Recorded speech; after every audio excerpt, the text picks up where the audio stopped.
कभी ना घर के काम के अलावा अपनी हॉबीज़ पे भी ध्यान दे देना चाहिए। अपने शौक़, अपनी खुशी को ना अपनी प्रायोरिटी लिस्ट में सबसे ऊपर रखना चाहिए।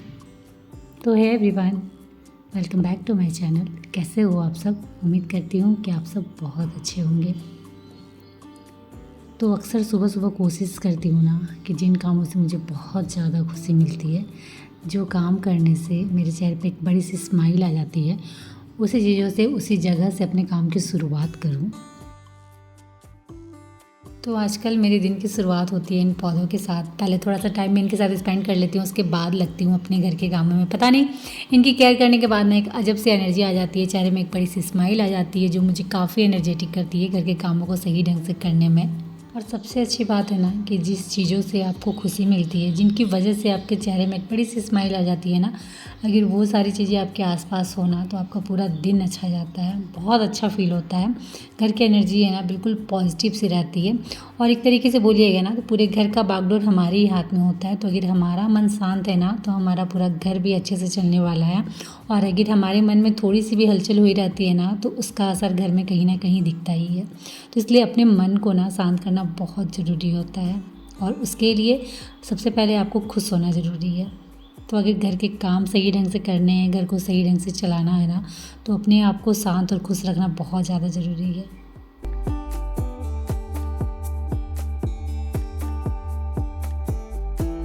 तो जितने भी इंडोर प्लांट्स हैं ना, सभी के पत्तों में थोड़ा सा डस्ट बैठ गया था, तो सबको मैंने अच्छे से क्लीन कर लिया। क्योंकि अगर प्लांट्स अपने घर में रखे हो ना, तो एकदम उसके पत्ते ना शाइन करने चाहिए, चमकते रहने चाहिए, तो बहुत अच्छे लगते हैं।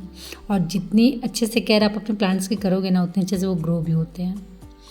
उसके बाद चलिए अब बारी है घर की साफ़ सफाई की। तो स्टार्ट मैंने की है अपने इस क्रॉकरी यूनिट से, क्योंकि जो भी घर का एक्स्ट्रा राशन होता है ना, मैं यहीं रखती हूँ। तो अभी फ़िलहाल ना जो राशन आया हुआ था पिछले मंथ, वो ख़त्म हो चुका है पूरी तरीके से, और अभी इस मंथ का राशन आने वाला है। तो उससे पहले मैंने सोचा थोड़ी बहुत तैयारियां कर लूँ, थोड़ी बहुत क्लीनिंग कर लूँ, ताकि जब राशन आए ना तो मुझे उस समय क्लीनिंग ना करनी पड़े। बस अच्छे से सभी को अरेंज करके यहाँ रख दूँ, जिससे मेरा काम हल्का हो जाएगा। नहीं तो एक ही बार आपको क्लीनिंग भी करनी है, फिर सारे सामान को अरेंज करके रखना भी है ना, तो थोड़ा सा टाइम भी ज़्यादा लगता है, थोड़ी मेहनत भी ज़्यादा लगती है। तो जितने भी सेल्फ थे ना, सभी को मैंने अच्छे से क्लीन कर लिया है। बस जब भी राशन का सामान आएगा अच्छे से ऑर्गेनाइज करके इनमें रख दूँगी। और साथ ही साथ बाहर के जो कैबिनेट के डोर हैं, उनकी भी डस्टिंग कर देती हूँ, क्योंकि एक ही बार दोनों काम हो जाना है। अंदर से भी साफ़ हो जाना है और बाहर से भी एकदम साफ़ हो जाना है। तो क्रॉकरी यूनिट कम स्टोरेज यूनिट बहुत अच्छे से अंदर से और बाहर से क्लीन हो गया था। उसके बाद मैं आ गई थी अपने बेडरूम में, क्योंकि ये जो हमारा वार्डरोब है ना, इसका जो किनारे वाला सेक्शन है ना, यहाँ मैं रखती हूँ पतले वाले ब्लैंकेट जो एसी चलाने से हम ओढ़ते हैं, और जो मेरे एक्स्ट्रा वाले पर्स हैं, और साथ ही साथ सोफ़ा में जो थ्रो बिछाती हूँ ना, वो सारी चीज़ें ना मिक्स मैच हो गई है, मतलब एक दूसरे के साथ मिक्स हो गई है। बहुत बार होता है ना, हड़बड़ी में हम चीज़ों को उनकी जगह पे ना रख के इधर उधर रख देते हैं, तो वही हालत हो रखी है। तो उन सारी चीज़ों को मैंने दोबारा से रीअरेंज किया, अच्छे से सेट कर लिया है। अब जाके वो वाला सेक्शन एकदम परफेक्ट लग रहा है। ये वाली बेडशीट जो है ना, बिल्कुल न्यू मैंने ला कर रखी थी, और इसे भी मैंने यहीं रख दिया था। और कितनी बार मैंने खोजा, मुझे बिल्कुल याद नहीं आया कि ये वाली बेडशीट मैंने यहाँ रखा है। इसलिए ना चीज़ों को अगर उनकी जगह पर आप ना रखो ना, तो बहुत परेशानी होती है। तो इस वाली बेडशीट को भी मैंने निकाल दिया है, इसे रखूँगी मैं बाहर। और उसके बाद बेड पे कुछ कपड़े पड़े हुए थे, तो उसे मुझे फ़ोल्ड करने हैं। तो फटाफट चलिए कपड़े फ़ोल्ड करते हैं। इनमें से कुछ कपड़े ना गीले हैं अभी भी। क्या हुआ था ना, शाम में मैंने कपड़े धोए थे और पसारा था, तो रात तक जितने सूखे उसके बाद मैंने अंदर कर दिया था, क्योंकि रात में कपड़े बाहर नहीं छोड़ना चाहिए, अच्छा नहीं होता है। तो इसलिए कभी भी रात में बाहर कपड़े नहीं छोड़ती हूँ, जितना सूखता है, नहीं तो वापस फिर मॉर्निंग में सारे कपड़ों को बाहर सुखाती हूँ। तो कुछ कपड़े सूख गए हैं, कुछ कपड़े अभी भी भींगे हुए हैं। तो जो भी कपड़े सूखे हुए हैं ना, उन्हें फटाफट फोल्ड कर देती हूँ, और जो कपड़े भींगे हुए हैं उन्हें वापस बालकनी में डाल दूँगी।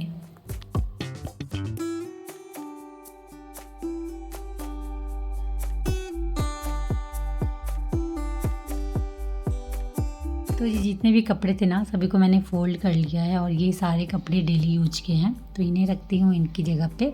और साथ ही साथ बेड पे जो थोड़े बहुत कपड़े पड़े हुए हैं ना, वो थोड़े गीले हैं, तो इन्हें वापस मैं बालकनी में डालूँगी।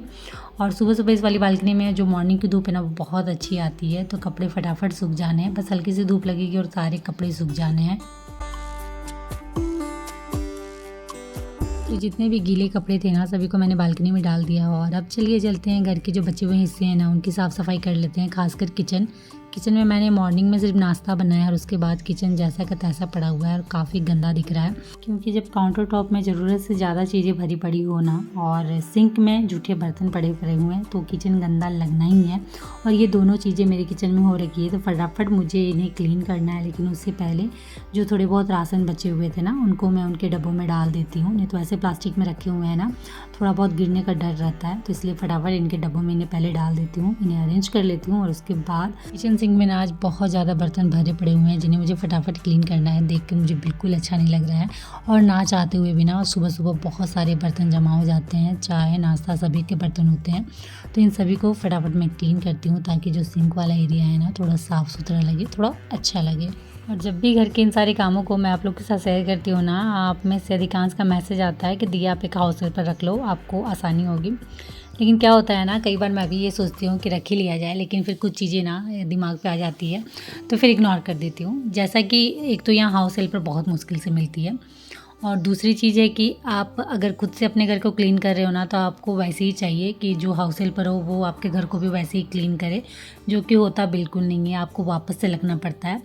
और तीसरी चीज़ कि घर के काम जब हम करते हैं ना तो काफ़ी एक्टिव रहते हैं, लेकिन जब वही सारी चीज़ें छूट जाती है ना तो फिर एक गिलास पानी लेने में भी बहुत दिक्कत होती है। तो वो सारी चीज़ें मुझे नहीं चाहिए। मतलब जैसे हाउस हेल्पर ने घर में काम किया और वो आपके अकॉर्डिंग ना हो, आप सेटिस्फेक्शन उससे ना हो, तो उसके जाने के बाद ना फिर आप उस सारे कामों में लग जाते हो। और फिर दूसरी चीज़ है कि जब काम करने की आदत छूट जाती है ना तो उसके बाद ना सच में बहुत ज़्यादा मुश्किल हो जाता है कुछ भी काम करना। और ख़ासकर अगर बीच में 1 आध 2 दिन वो लोग गैपिंग कर देते हैं ना, नहीं आते हैं ना किसी कारणवश, तो उस दिन तो लगता है जैसे पहाड़ टूट पड़ा है, पता नहीं कैसे क्या होगा। तो ये सारा झमेला ना बिल्कुल नहीं चाहिए, जितना होता है उतना कर लेती हूँ, जब नहीं होगा, जब नहीं सकूँगी तब देखा जाएगा, बट अभी तो खुद से करना ही बेटर है। और किचन साफ़ करते करते एक कप भी टूट गया था मेरे हाथों से। बीच में ना कुछ ऐसा होते रहता है, मतलब काम करते रहो और बीच में कुछ ऐसा इंसिडेंट हो जाता है ना जिससे आपका मूड पूरा ख़राब हो जाता है। तो ये सेट था 6 कप का, जिसमें से एक टूट गया और वो सेट ख़राब हो चुका है। और जब गेस्ट आते हैं ना तब बड़ी दिक्कत होती है, तो मैं हमेशा 2-3 सेट कप का रखती हूँ, लेकिन एक सेट मेरा ख़राब हो चुका है। और उसके बाद मैंने ले लिया था सावर, क्योंकि घर के काम ऑलमोस्ट हो चुके थे और अभी मुझे बनाना था खाना। और खाना बनाने में ना बहुत सोचना पड़ता है कि कौन सी सब्ज़ी बनाऊँ, क्योंकि बच्चों का ना बहुत ड्रामा, मतलब किन्हीं को ये नहीं खाना है, किन्हीं को वो नहीं खाना है, तो उसके अकॉर्डिंग ही आपको खाना बनाना पड़ेगा, खासकर जो सब्जियाँ होती हैं ना वो। तो हमारे यहाँ ना जब भी करेली आती है ना तो बच्चे छूते तक नहीं है, सिर्फ मैं और ये खाते हैं। तो वही मैंने सोचा ना कि थोड़े से दूसरे तरीके से करेली को बनाया जाए ताकि बच्चे 1 आध 2 पीस तो खाएं, कुछ तो खाएं। तो मैंने क्या किया है ना, करेली को चावल, बेसन और थोड़े बहुत मसाले मिला कर ना इस तरीके से फ्राई कर दिया है, तो काफ़ी कुरकुर सी हो गई है। तो शायद बच्चे अब इसे खा लें, क्योंकि थोड़ा सा मैंने तरीका बदला है, थोड़ा सा मैंने इसे अलग ढंग से बनाया है, तो शायद उन्हें पसंद आ जाए। और उसके बाद टाइम हो गया था खाना खाने का, दोनों बच्चे डाइनिंग में बैठ चुके हैं, तो फटाफट इन्हें खाना लगा देती हूँ। कोशिश करती हूँ ना कि बच्चों को टाइम पे ही खाना दूँ। तो दोनों बच्चों को खाना मैंने लगा दिया था और उसके बाद थोड़े बहुत काम है उसे चलिए फटाफट कर लेते हैं। बच्चे खा के उठेंगे ना उसके बाद हम खाने बैठेंगे। तो मैंने ना वाइट वाले शेयर कर्टन धो के रखे हुए थे, लेकिन ऐसे ही बाहर रखे हुए थे ना तो वो गंदे हो जा रहे थे।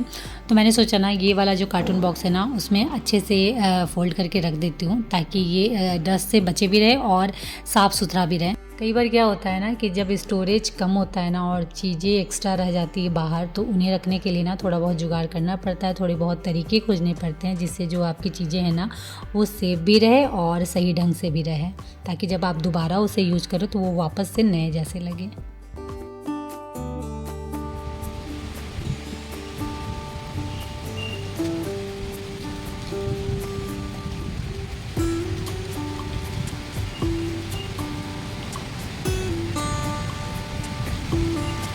और अचानक से ना मौसम ने करवट ले ली थी। जी हाँ, सुबह से इतनी चिलचिलाती धूप थी, इतनी तेज़ गर्मी हो रही थी ना कि हालत ख़राब हो रही थी, और अचानक से मौसम बिल्कुल बदल सा गया था, बिल्कुल चेंज हो गया था। मतलब काफ़ी टाइम हो गया था ऐसे मौसम देखे हुए, और सच में दिल से यही इच्छा निकल रही थी कि भगवान पानी दे दीजिए। सच में पानी की ज़रूरत थी, क्योंकि बहुत तेज़ गर्मी हो रखी थी। और मैंने कई बार अपनी वीडियो में कहा है कि जो टॉप फ्लोर में रहते हैं ना उन्हें पता होता है कि गर्मी कैसी लगती है, कितनी तेज़ लगती है। और सच में जो टॉप फ्लोर में रहते हैं ना, अगर आपने एसी घर में नहीं लगाया हो तो घर में रहना मुश्किल हो जाता है। तो हर जगह एसी लगाना पॉसिबल भी नहीं होता है। तो हालत बहुत ज़्यादा ख़राब हो रखी थी, लेकिन इस मौसम ने ना थोड़ी बहुत राहत दे दी है। तो थोड़ी देर इस मौसम को एंजॉय करने के बाद वापस से चलते हैं घर के अंदर, क्योंकि मौसम तो काफ़ी सुहाना हो रखा है, लेकिन उस वजह से घर थोड़ा गंदा हो गया था। इतनी तेज़ हवाएं चल रही थी ना, तो जितने भी छोटे छोटे पत्ते धूल डस्ट है ना, सब घर के अंदर घुसे हुए हैं। ये देख सकते हो आप, पूरे घर में ऐसे ही हो रखा है, क्योंकि खिड़की दरवाजे सारे खुले हुए थे, और जब ऐसे हवाएं चलती है ना तो खिड़की दरवाजे कौन बंद करेगा, और अच्छा लगता है। तो सभी ओपन हो रखे थे, जिसके चलते घर बहुत गंदा हो रखा है। तो फटाफट इसे मैं पोंछती हूँ, क्योंकि बिना मॉपिंग के और कोई जरिया नहीं है। झाड़ू भी करूँगी ना तो भी सेटिस्फेक्शन नहीं होगा, इसलिए बेटर है कि मॉपिंग कर दूँ पूरे घर में, ताकि वापस से घर एकदम साफ़ सुथरा हो जाए।